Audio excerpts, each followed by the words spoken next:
मेरे प्यारे देशवासियों, आप सभी को इस स्वतंत्रता दिवस की हार्दिक हार्दिक शुभकामनाएं।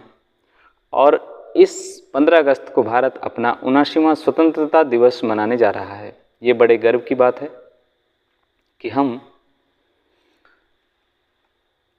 इस अमृतकाल में जी रहे हैं, आज़ाद भारत में जी रहे हैं और एक ऐसे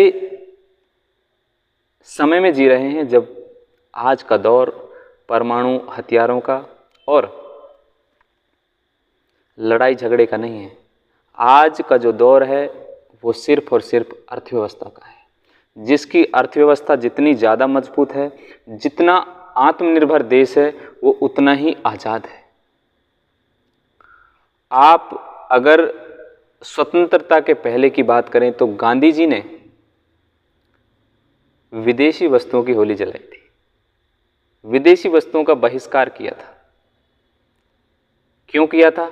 क्योंकि विदेशी चीज़ें हर घर में थी और हमारा जो धन था वो सारा विदेशी खजाने में जा रहा था, विदेश में जा रहा था और हमारे देश के लोगों को रोजगार नहीं मिल रहा था।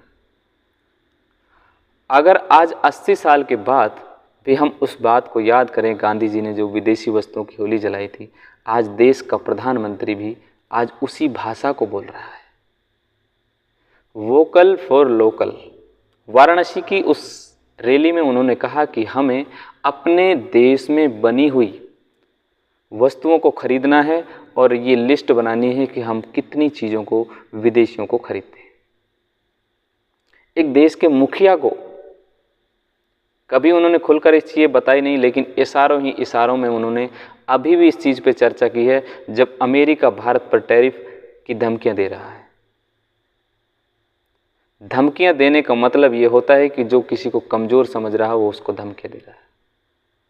मतलब हम आज़ाद तो 1947 में हो गए थे, लेकिन कहीं ना कहीं आज भी हमें आज़ादी चाहिए। आज़ादी तब भी आत्मनिर्भरता की थी कि हम अपने प्रोडक्ट बनाएं, अपने रोजगार को बढ़ाएं। आज भी लड़ाई वही है। कागज़ों में स्वतंत्रता है, लेकिन मानसिक रूप से अभी भी हम स्वतंत्र नहीं हुए। अभी भी अमेरिका जैसे देश, यूरोपियन कंट्रियां भारत को धमकाने की कोशिश करती हैं, लेकिन भारत के जो प्रधानमंत्री हैं उन्होंने देश की शान को, शौकत को, मान सम्मान को जिस प्रकार से बढ़ाया है वो काबिल तारीफ है।